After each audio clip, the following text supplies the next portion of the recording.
A glass aquarium sat in the corner of accounts payable, bubbling politely like it was trying to be helpful. Two neon tetras and one judgmental snail lived inside it. Cute, harmless, office decor.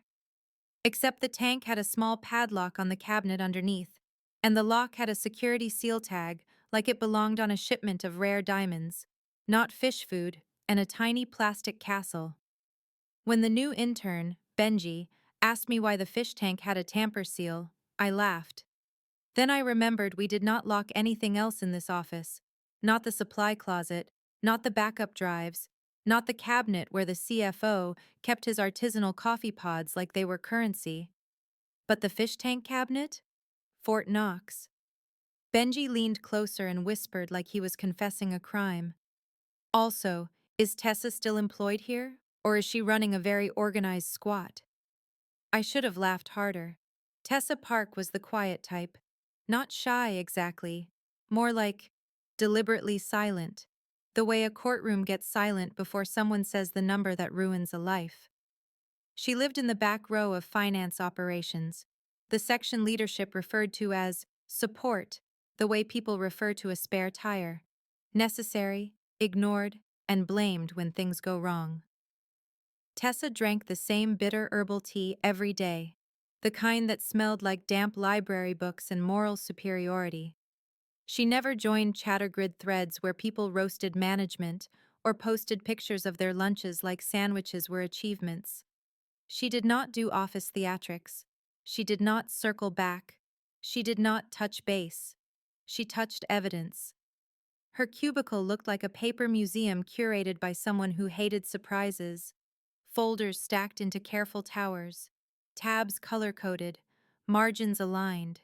Every document punched, bound, and labeled with handwriting so neat it made my typing feel like a crime. When the multifunction copier jammed, facilities would shrug and tell us to submit a ticket. Tessa would open the side panel with a paperclip, whisper something that sounded like a polite curse, and fix it in under a minute. Nobody trained her. She just learned, quietly, thoroughly, like she was studying the building itself. Our company, Citrine Harbor Group, liked to call itself a growth-minded solutions enterprise. That meant we sold software subscriptions and insisted on calling clients partners. We hosted alignment retreats that aligned nothing except the snack budget. We had a compliance department that mostly produced posters with smiling people and words like integrity in very expensive fonts. The only person who seemed truly committed to integrity was the one everyone ignored. Until the new people strategy director arrived. Her name was Marlo Kerr, and she entered Citrine Harbor as if the revolving door owed her an apology. She wore bright blazers and louder confidence. She spoke in motivational slogans that sounded suspiciously like threats. She called layoffs strategic slimming. She called surveillance culture measurement. She had a laugh that made you check your pockets. On her second week, Marlo announced a mandatory meeting titled Resource Respect, Printing, Prosperity, and You. The invite included a smiling clip art tree and a sentence about reducing waste for a greener tomorrow. The room filled with stale pastries and mild resentment. Tessa sat in the front row, hands folded on top of a thick blue ledger. Calm, unbothered, like she had read the agenda before it was invented. Marlo clicked her slide deck with the joy of someone about to play prosecutor. "We have a problem," she said, eyes scanning the room like she was shopping for guilt. "Our internal supply metrics show excessive paper usage." A chart appeared. A bar for average employee sat modestly at the bottom. Then a bar labeled Tessa P climbed into the atmosphere like it wanted to join the weather. Marlo smiled sweetly. 800 and change pages, she said, savoring the number. In a few short weeks. That is not productivity. That is resource theft. Someone snickered. The usual kind. The kind that says, "I am glad it is not me." Tessa tilted her head. "Did you review what I printed?" Marlo's smile tightened. "Content is irrelevant. This is about policy." Tessa nodded once, slowly, like she was taking notes in her mind. Then you should be consistent. Marlo blinked. Excuse me? Tessa stood, smoothing her cardigan like she was getting up from a polite dinner. If you are doing a resource audit, she said, voice soft, you should audit the resources. She reached under her desk and pulled out an envelope, not a flimsy interoffice pouch. A matte black courier envelope, thick and sealed, stamped with a silver emblem I did not recognize. It looked expensive. It looked official. It looked like it came with consequences. Tessa set it on the front table with gentle precision. This is my explanation, she said. Marlo laughed, sharp and small. Is this a resignation letter? Tessa's eyes did not blink. No. She walked toward the door. Marlo called after her, voice rising. Tessa, your printing access is suspended effective immediately. You will return your badge by end of day. Tessa paused and looked back, expression calm enough to be terrifying. You can suspend the printer, she said. You cannot suspend what is already delivered. Then she left. And Benji, the intern who had asked about the fish tank lock, leaned toward me and whispered, Delivered to where? That is when I noticed the courier slip on the envelope. The destination line was covered by Marlowe's hand, but the seal was visible. A federal-style seal, new name, old authority. And the aquarium bubbled in the corner like it knew something we did not. Marlo Kerr carried that envelope to her office like it might bite. She shut the door, then reopened it a crack to bark at her assistant. No interruptions, in the same tone people use for, there is a fire, but it is inconvenient. Through the glass, I saw her sit at her desk, stare at the matte black envelope, and finally slice it open with a letter opener shaped like a flamingo. Because of course she owned a flamingo letter opener. Word traveled fast at Citrine Harbor, mostly because we had nothing else to do besides pretend to be busy and gossip about who was being realigned. Chattergrid lit up with speculation. Is Tessa getting fired? Did she steal paper to build a fort? Is the fish tank a decoy? I sat at my desk pretending to reconcile vendor invoices while my curiosity did cartwheels. Around mid-morning, Marlo emerged, and her face had changed. She looked like someone had replaced her blood with cold coffee. She marched straight to the finance executive corridor, heels clicking like punctuation. Not just any punctuation, the kind used at the end of a career. An hour later, a tense meeting invite hit leadership calendars. Immediate risk review, required. People started moving like the building had lost oxygen. Conversations shifted into whispers. Doors closed, curtains pulled. The compliance director, Orrin Vance, walked past my cubicle holding a folder so tight his knuckles were pale. Benji drifted by again, wide-eyed. Marlo just asked IT if they can erase a print log. I blinked. We have print logs? Benji nodded fast. We have everything logs, apparently. That was the moment I stopped thinking of Tessa as quiet. Quiet people are not harmless. Quiet people are often simply waiting until the math is complete. By lunchtime-ish, someone from IT, Jessa Lynn, came down to our floor with the stiff posture of a person walking into a storm. She stopped by the copier, opened the maintenance panel, and stared at the internal components like she was reading a prophecy. I said, "Everything okay?" Jessa did not look at me. If I tell you yes, I will be lying. She closed the panel and lowered her voice. Tessa had a clearance level higher than half of legal. That sounded impossible. Tessa was listed as a documentation analyst. Citrine Harbor treated documentation analysts the way restaurants treat napkins, essential, invisible, and always expected to be there. How? I asked. Jessa exhaled through her nose. Because someone approved it.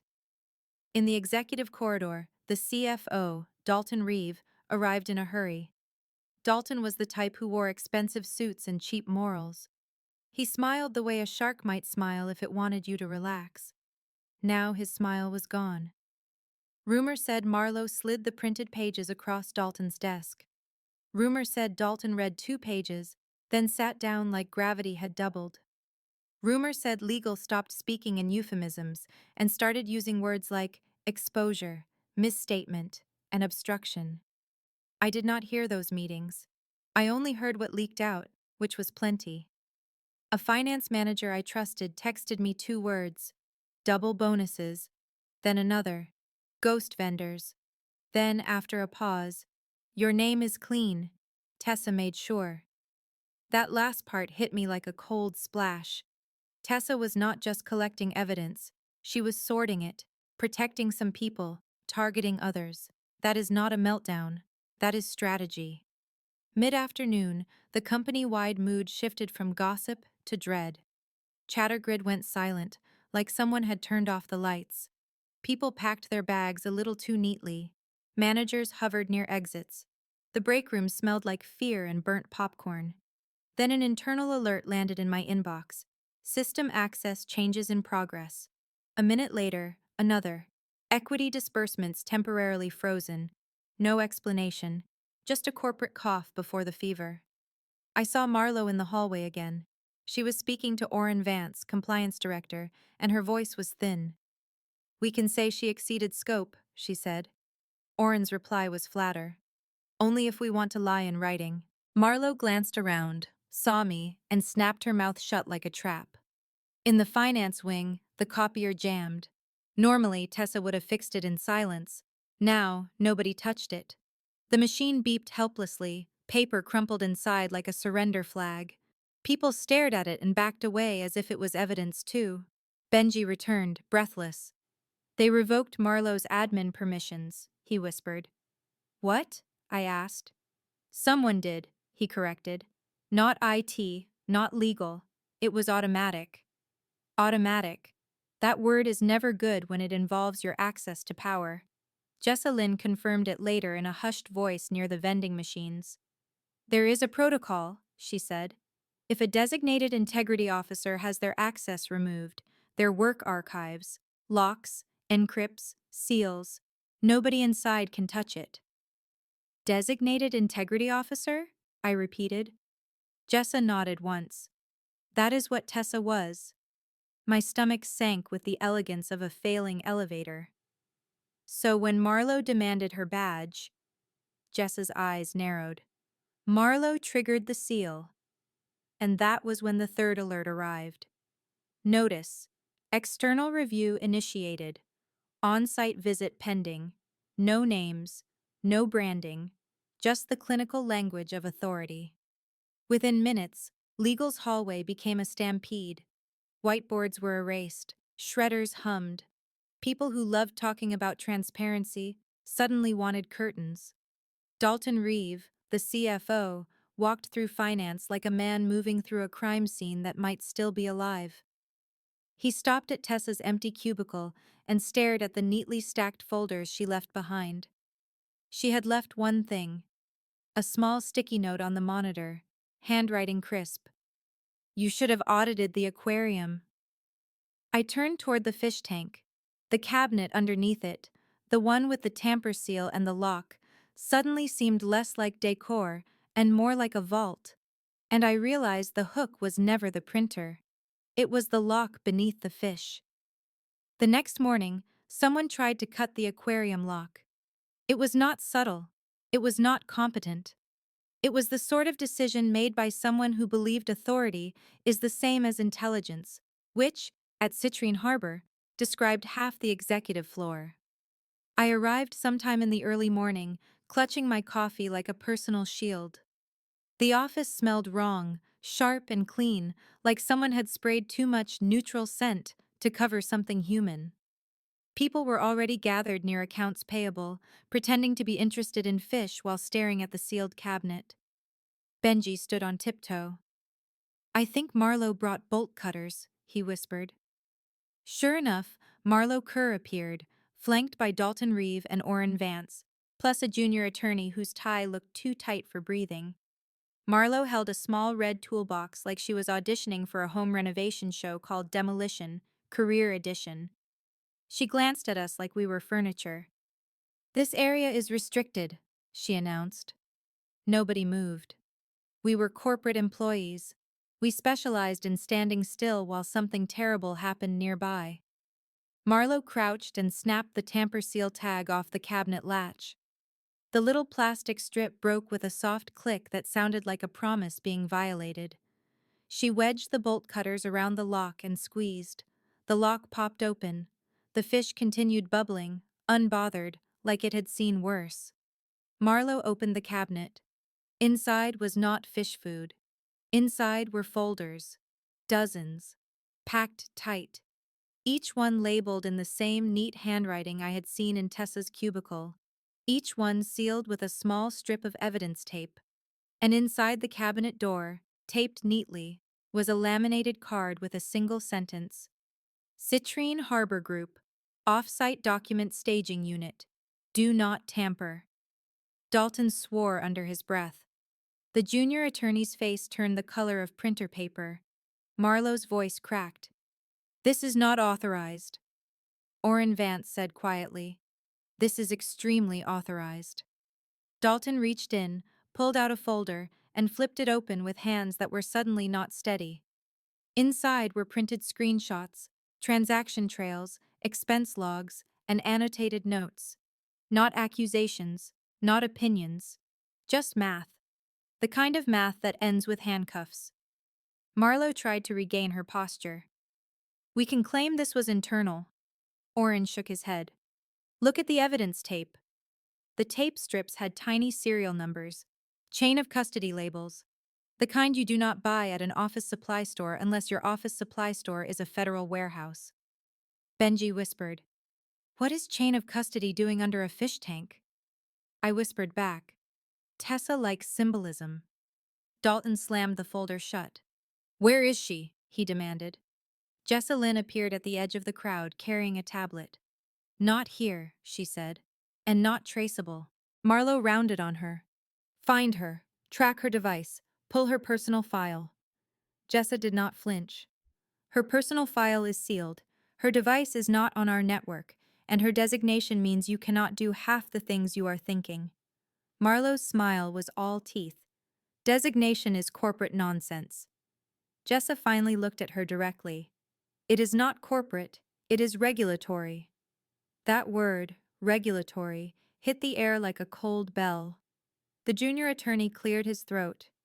Director Kerr, this cabinet is listed as an external staging unit under a compliance agreement.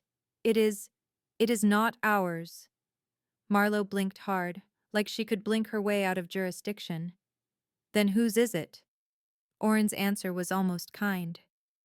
The authority you just invited. As if on cue, the elevator dinged down the hall. Two strangers stepped out. They did not wear Citrine Harbor badges. They wore neutral suits and expressions that said they had never laughed at an office joke in their lives. One carried a slim case.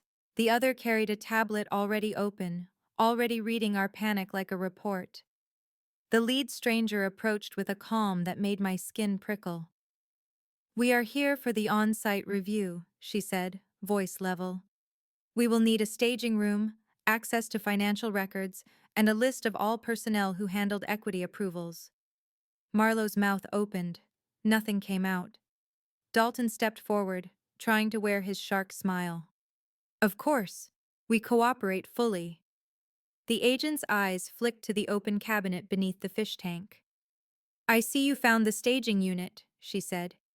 Thank you for preserving it. Marlowe swallowed.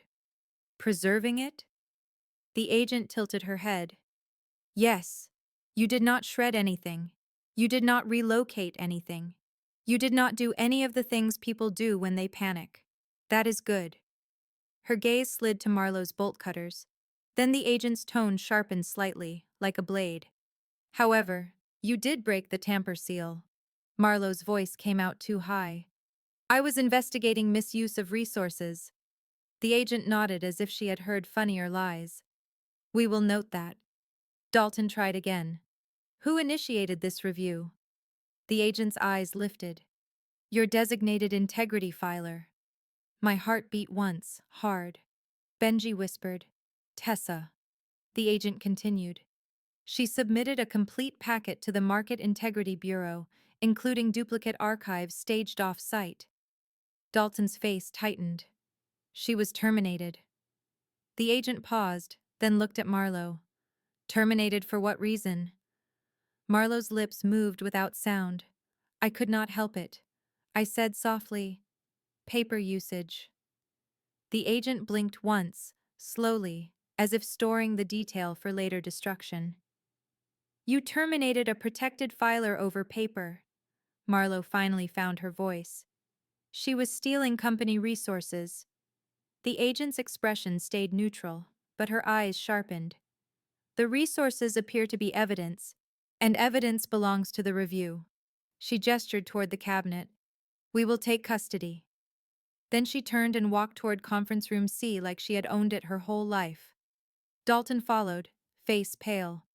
Orrin Vance followed, already sweating.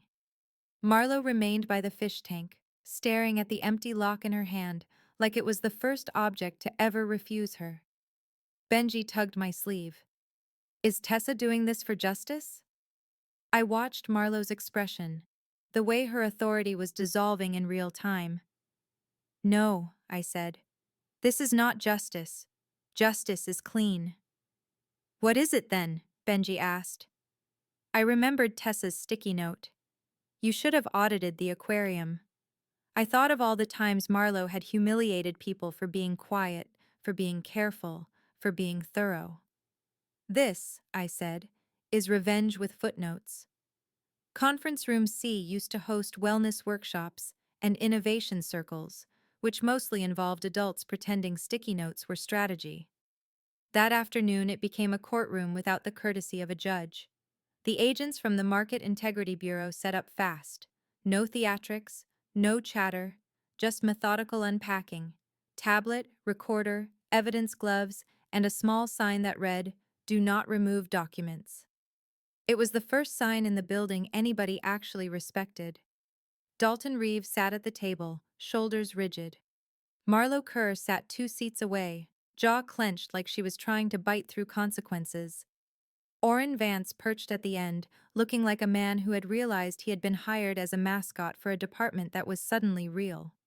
The lead agent, Simone Cade, began flipping through folders from the fish tank cabinet as if she was reading a menu. Adjusted equity entries, she said aloud.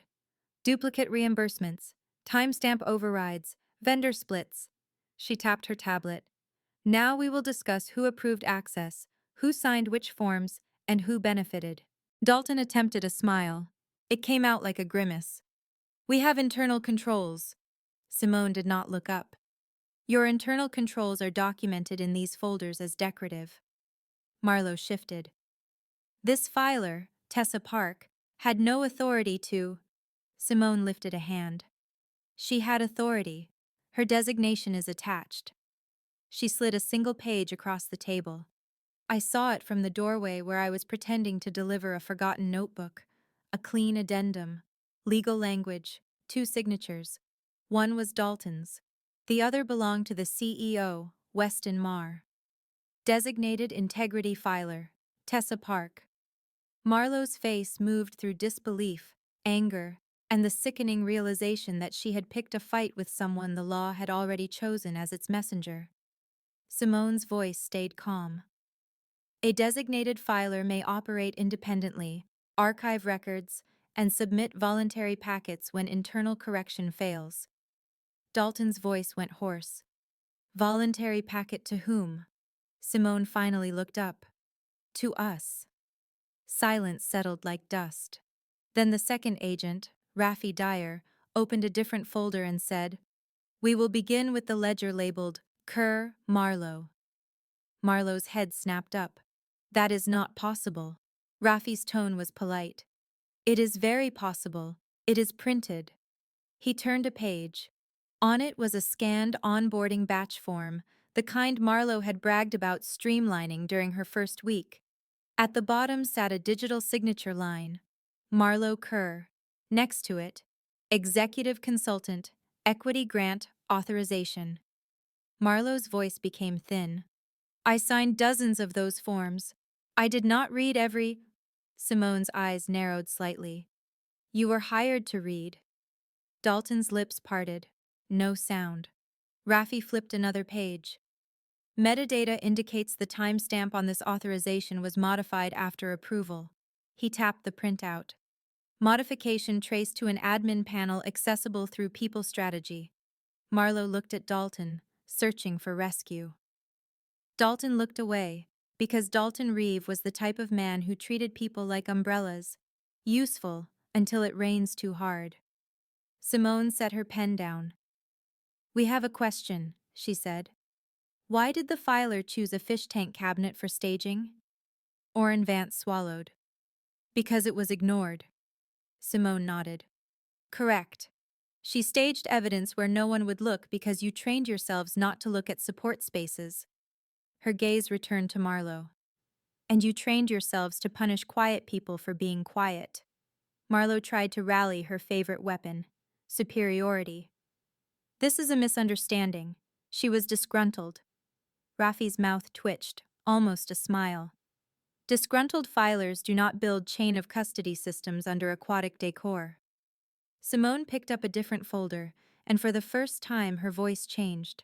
Not louder, just sharper, as if she had reached the reason behind the math. "This next section is titled Why," she said. She opened it.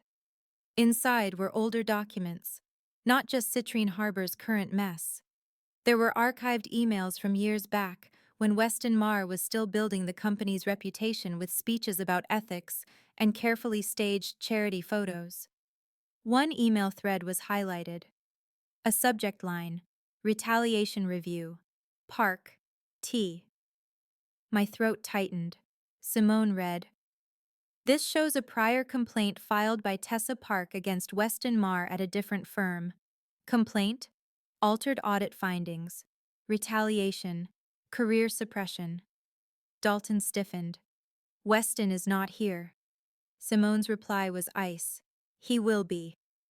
The next document was a performance review from Citrine Harbor's first year. Tessa's work praised as exceptional. Promotion recommendation, denied. Reason, not a culture fit. Marlowe snorted before she could stop herself, a reflex of contempt. Simone's eyes pinned her. A culture fit denial is often how retaliation wears perfume. Benji had told me earlier that quiet people are scary. I finally understood why. Quiet people remember. Quiet people archive. Quiet people wait until you hand them the exact tool they need. Marlowe's voice shook. "So this is personal." Simone nodded once. "It can be personal and accurate." Rafi slid a final page onto the table. A single sentence, centered, printed in Tessa's immaculate font. "When you bury someone alive, do not be shocked when they learn the structure of the soil." Marlowe stared at it like it was written in fire. Dalton rubbed his temples. "Where is she now?" Simone closed the folder carefully. "Safe." Marlowe's laugh cracked. "Safe from what?" Simone's eyes did not blink. "Safe from you." At that moment, the conference room door opened. Weston Marr, the CEO, stepped in with legal at his side, wearing a calm face that did not match the speed of his steps. Simone stood. "Mr. Marr," she said, "we have questions about your signature." Weston tried to speak. Simone held up a hand again, the quiet authority of someone who does not negotiate with lies. "Before we begin," she said, "we will confirm one detail." She glanced at Dalton, then Marlowe. "Did anyone here attempt to contact, threaten, or locate the filer after termination?" Marlowe's face flickered. Dalton's silence answered. Simone nodded slowly, as if she had expected this. "Then we will also discuss interference." Weston's calm cracked at the edges. And I realized the revenge plot was not a dramatic explosion. It was a slow, meticulous tightening, like a binder clip. Citrine Harbor Group did not collapse in a single dramatic moment. It cracked in 100 tiny places, like ice giving up its secrets. First, the CEO's town hall got canceled. Then legal stopped using the phrase routine review and started using the phrase full cooperation. Then Dalton Reeves stopped walking through the office like he owned it and started walking like he was trying not to touch anything.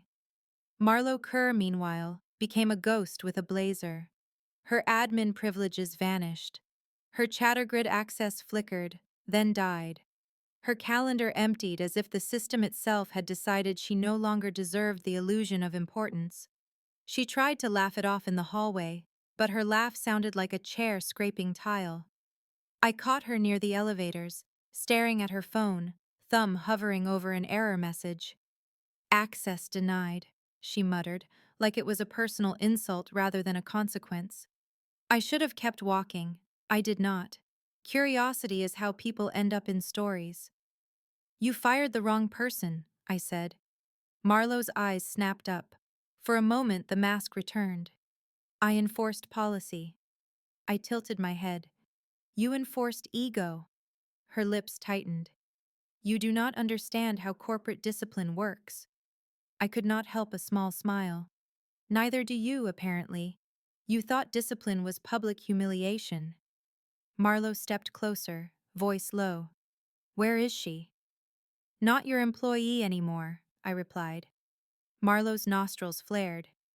"She staged evidence under a fish tank. That is not normal." "No," I agreed. "It is clever." Her gaze hardened. "This is revenge." "It is bookkeeping," I corrected. "Revenge would be messy." Marlowe's voice turned sharp. "She wanted to ruin me." I thought of the folder titled Why and the old emails about retaliation. I thought of "not a culture fit" stamped like a quiet death sentence on Tessa's career. "No," I said. "She wanted you to reveal yourself." Marlowe blinked, confused. "You did not ruin yourself by signing a bad form," I continued. "You ruined yourself by doing what you always do, making certainty out of ignorance. You saw silence and assumed weakness. You saw paper and assumed waste." Marlowe's jaw worked. "You are enjoying this." I shrugged. "I am appreciating structure." She scoffed. "So she runs to regulators and gets immunity?" I leaned in slightly, because sometimes the truth deserves a front row seat. "She did not run. She filed. She documented. She did what you pretended your department did." Marlowe's phone buzzed again. She glanced down, then froze. I did not see the screen, but I saw the color drain from her face. Behind her, the elevator dinged. Simone Cade and Raffi Dyer stepped out again, calm as gravity, followed by two more agents with sealed cases. Simone approached Marlowe with an expression so neutral it felt like judgment. "Director Kerr," she said, "we will need to speak with you separately." Marlowe's voice cracked. "Separately? Why?" Raffi answered, holding up a printed copy of the broken tamper seal report. "Because you violated chain of custody," Simone added. "And because we received a supplemental submission." Weston Marr, the CEO, appeared from the corridor, moving too fast for a man who liked to appear unbothered. "Supplemental?" he repeated. Simone nodded. "A new packet, delivered this morning." Weston tried to smile. It failed. "From whom?" Simone's gaze shifted toward the fish tank. Then she said the name quietly, as if it was already on record. "Tessa Park." Marlowe let out a sound that was almost a laugh, almost a sob. "She cannot submit more. She is gone." Raffi's voice was calm. "Gone from your building, not from her authority." Simone opened her case and removed a single folder, sealed, labeled. Addendum: Culture Enforcement as Cover for Data Access Abuse. Marlowe stared at the title. Weston's face went rigid. Dalton Reeve made a small, involuntary noise, like a man realizing the trap had a second door. Simone turned the folder toward Weston.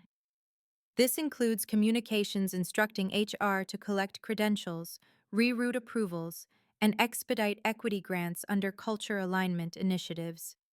Weston's voice went thin. "That is not—" Simone cut him off with the gentlest cruelty. "It is printed." Raffi opened the folder, slid out a page, and placed it on the table in the hallway like a final card in a game no one asked to play. It was an email from Weston Marr to Marlowe Kerr. Subject line: Make them compliant. The body was short, clinical, ugly in its simplicity. Marlowe's shoulders sagged as if her spine had finally admitted defeat. Weston's mouth opened. Nothing came out. Simone's tone remained level. We will be taking devices, access logs, and approval histories. We will also be interviewing staff who were present during the termination. Her eyes flicked to me, then away, as if noting I existed. I did not move. I did not speak. I did not need to. Marlowe finally whispered, "Why is she doing this?" Simone's answer was quiet, but it landed hard. "Because you tried to erase her with policy," Rafi added, "and because you gave her the perfect motive, a public mistake with private documentation." Weston's lawyer stepped forward, voice trembling into professionalism. "Can we request to speak with the filer?" Simone shook her head. "No." Dalton tried again, desperation sneaking into his voice. "What does she want?" Simone paused, as if considering whether the question deserved an answer. Then she said, "She wants the record to be correct." Marlowe's eyes flashed. "That is not revenge." Simone's lips barely moved. "Revenge is not always flames. Sometimes it is a file name that cannot be deleted." The agents guided Weston and Marlowe toward conference room C. Dalton followed like a man walking behind his own funeral procession. I stood by the fish tank, watching the snail cling to the glass with stubborn patience. Benji appeared at my side, whispering, "So Tessa wins?" I watched the bubbles rise, steady and indifferent. "No," I said. "Winning is loud. This is something sharper." Benji frowned. "What is it then?" I thought of Tessa's handwriting, her careful tabs, her evidence tape, her locked cabinet beneath a harmless aquarium. I thought of the way she walked out without rushing, like she had already finished the equation. "This," I said, "is what happens when the person you underestimate decides to keep receipts forever." And somewhere far from Citrine Harbor, in a room with clean walls and quieter air, I imagined Tessa Park placing one more page into a folder. Not shaking, not smiling, just completing. Because the last page was never the end. It was the signature line,